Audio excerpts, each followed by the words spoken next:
So hello everyone, let's see. चलिए देखता हूँ 8 नवंबर के अंदर मार्केट के अंदर हम लोगों का क्या प्रेडिक्शन है और मार्केट के अंदर क्या स्ट्रक्चर बन रहा है कि हम लोगों ने किस तरीके से ट्रेड करें। सबसे पहले आप अगर एक चीज़ देखेंगे मार्केट के अंदर 1 डे का टाइम फ्रेम में अगर देखेंगे, बैंक निफ्टी एक ग्रीन कैंडल बनाए 2 दिन पहले, लगभग 1200 पॉइंट का ग्रीन कैंडल बनाए। लेकिन अभी मार्केट 2 दिन से इस ग्रीन कैंडल का 50% को भी नहीं तोड़ पा रहा है और इसी जगह में होल्ड कर रहा है। अभी हम लोग का यहाँ पे ऑप्शन क्या है, किस तरीके से यहाँ पे ट्रेड करेंगे, सबसे पहले वो डिस्कस करते हैं। ये हो रहा है मेरा 10 मिनट का टाइम फ्रेम में चार्ट दिख रहा है। यहाँ पे मार्केट के अंदर कंडीशन कुछ इस तरीके से है, जो भी बायर लोग हैं वो लोगों ने अगर होल्ड कर रहे हैं ना, अभी 2 दिन से मार्केट इसी जोन का अंदर है, ठीक है। तो अभी मार्केट के अंदर नेक्स्ट मूव कहाँ आ सकता है, कल फ्राइडे है, ठीक है। अगले दिन फ्राइडे है, फ्राइडे के अंदर मार्केट के अंदर एक ट्रेंडिंग मोमेंटम देखने मिलेगा। अगर किसी भी तरह अगर बैंक निफ्टी अगर मान लीजिए यहाँ पे ओपनिंग होने के बाद कंटिन्यू अगर अपर साइड जाता है ना, और यहाँ पे कोई प्राइस एक्शन बना के अगर अपर साइड जाता है ना, तो यहाँ पे हम लोगों ने बाइंग साइड के अंदर जाएंगे, जहाँ पे हम लोग का टारगेट रहना चाहिए, मेरे हिसाब से थोड़ा बड़ा टारगेट रखना चाहिए, ठीक है। अगर किसी भी तरह अगर मान लीजिए इस जोन को अगर ब्रेकआउट करता है, ठीक है, कंटिन्यू अगर मान लीजिए यहाँ पे फ्लैट ओपनिंग होने का अगर कंटिन्यू मार्केट अपर साइड किया है और यहाँ पे अगर कोई प्राइस एक्शन बना के अपर साइड जा रहा है ना, जैसे 52,600 को लेवल के तोड़ेगा ना, तो यहाँ से मैं एग्रेसिव यहाँ पे बाइंग करने के लिए सोचूंगा, क्योंकि यहाँ से मार्केट और अपर साइड हम लोगों ने देख सकते हैं लगभग 53,000 लेवल तक हम लोगों ने एक्सपेक्टेशन लगा सकते हैं। लेकिन अगर किसी भी तरह अगर मान लीजिए बैंक निफ्टी अगर कल मान लीजिए इस रेंज के अंदर रहता है ना, इस रेंज के अंदर रहता है, इस रेंज के अंदर, तब तक हम लोग को यहाँ पे कोई ट्रेंडिंग मोमेंटम नहीं मिलेगा और यहाँ पे कोई उतना खास यहाँ पे हम लोग को प्रॉफिट नहीं मिलेगा। लेकिन हम लोग को एक चीज़ मिल सकता है, जो हो रहा है हम लोगों ने एज ए ऑप्शन सेलिंग कर सकते हैं दोनों साइड में।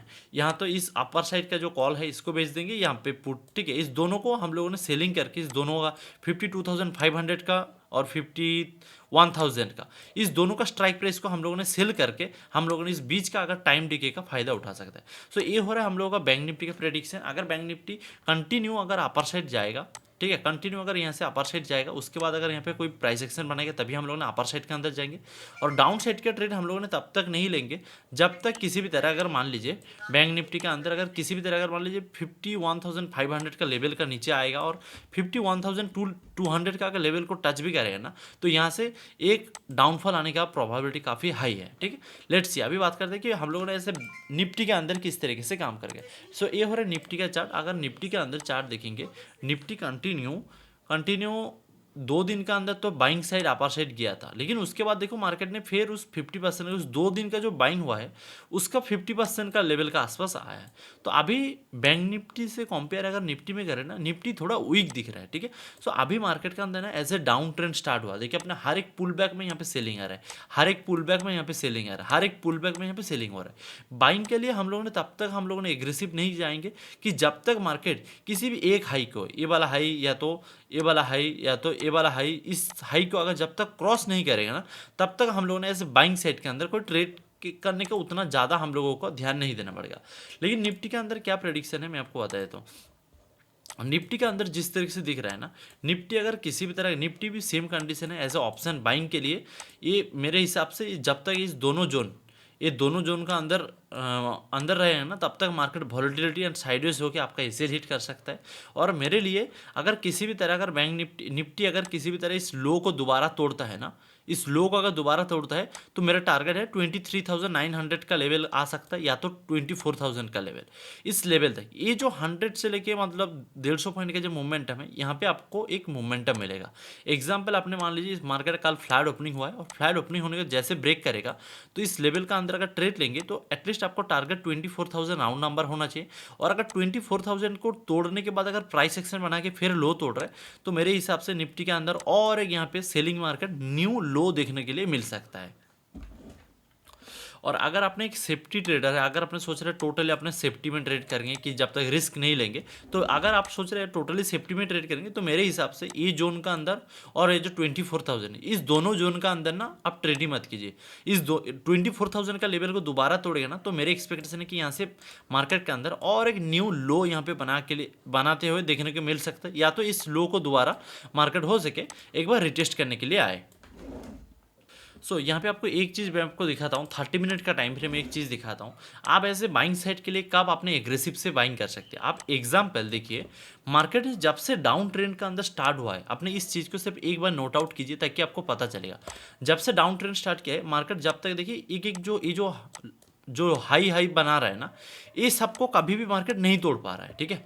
आप सही तरीके से देखेंगे तो आपको पता चलेगा कि मैं क्यों बता रहा हूँ, क्योंकि जब तक मार्केट ये जो हाई बनाए, ये जो हाई, उसके बाद ये हाई, इस तरीके से हाई जो भी बना रहे हैं ना, इस किसी का हाई को अभी तक तोड़ नहीं पा रहा है। तो यहाँ पे हम लोग ने ऐसे बाइंग साइड के अंदर एग्रेसिव तब तक नहीं जाएंगे जब तक मार्केट का जो जो स्विंग हाई है, ये सब हाई है ना, इस हाई को जब तक मार्केट क्रॉस करके इसके ऊपर प्राइस सस्टेन नहीं करेगा ना, तब तक हम लोगों ने ऐसे बाइंग साइड के अंदर एग्रेसिव नहीं ले सकते। क्योंकि मार्केट का अभी करंट जो सिचुएशन है ना, वो अभी बेयरिश दिख रहा है। और मार्केट अगले मतलब क्या बोलो 2 साल से मार्केट कंटिन्यू अपने अगर देखेंगे, निफ्टी को अगर देखेंगे अगले 2 साल से अगर एक अच्छा खासा यहाँ पे सिर्फ अपसाइड दिख रहा है, ठीक है, ओनली अपसाइड दिख रहा है। अगले 2 साल से यहाँ पे अगर देखेंगे इस लेवल से भी देख रहे हैं, मतलब बहुत अच्छा यहाँ से मार्केट के अंदर आपास चल रहा है, लेकिन मार्केट उतना करेक्शन नहीं हुआ है। लेकिन मेरे हिसाब से मार्केट अगर किसी भी तरह का दोबारा 23,500 का लेवल एक बार रिटेस्ट करेगा मेरे हिसाब से, और अगर 23,500 का अगर नीचे अगर रुकता है तो मेरे हिसाब से ये 23,000 को भी एक बार आ सकता है। लेट्स सी, देखता हूँ क्या होता है। क्योंकि मार्केट के अंदर अभी जिस तरीके से स्ट्रक्चर दिख रहा है और मैं आपको जो चीज़ बता रहा हूँ, ये सिर्फ आपने देखिए कि जो भी मार्केट हाई बना रहा है, इस हाई को मार्केट जब तक नहीं तोड़ेगा ना, तब तक अपने एग्रेसिव से बाइंग नहीं करेंगे। मैंने इसी जगह में सोच रहा था कि कुछ ETF भी बाइंग करो, लेकिन उसके बाद भी दिख रहा है कि यहाँ पे सस्टेन नहीं हो रहा है, तो फिर डाउनफॉल आया। हमने उसके बाद भी इन्वेस्टिंग भी अभी कुछ नहीं कर रहे हैं, क्योंकि मार्केट के अंदर ट्रेंड जब तक यहाँ पे रिवर्स नहीं होगा, तब तक हमें यहाँ पे कितना लो आ सकते हैं किसी को नहीं पता। सो लेट्स सी, देखता हूँ अगले दिन क्या होता है। कि मेरे हिसाब से निफ्टी के अंदर एक डाउनफॉल आने का ऐसे चांसेस ज़्यादा है, क्योंकि इस जो आज जो जोन बना है, किसी भी तरह अगर एक बार इस जोन को अगर मार्केट फ्लैट ओपनिंग होने के बाद अगर तोड़ेगा, उसके बाद अगर थोड़ा सा भी प्राइस एक्शन बनाना, तो ये कंटिन्यू यहाँ पे 24,000 तक आपको एक टारगेट मिल सकता है। क्योंकि कल फ्राइडे है, मार्केट के अंदर एक ट्रेंड दिखेगा, चाहे निफ्टी बोलो, बैंक निफ्टी बोलो, सब में के अंदर एक ट्रेंड दिखेगा। क्योंकि कल का दिन ही डिसाइड होगा कि मार्केट अगले वीक किस ट्रेंड में रहेगा, ठीक है। सो अगर वीडियो अच्छा लगे तो लाइक जरूर करना। लेट्स सी, अगर आपको कुछ भी सवाल है कमेंट जरूर करना। Thank you so much.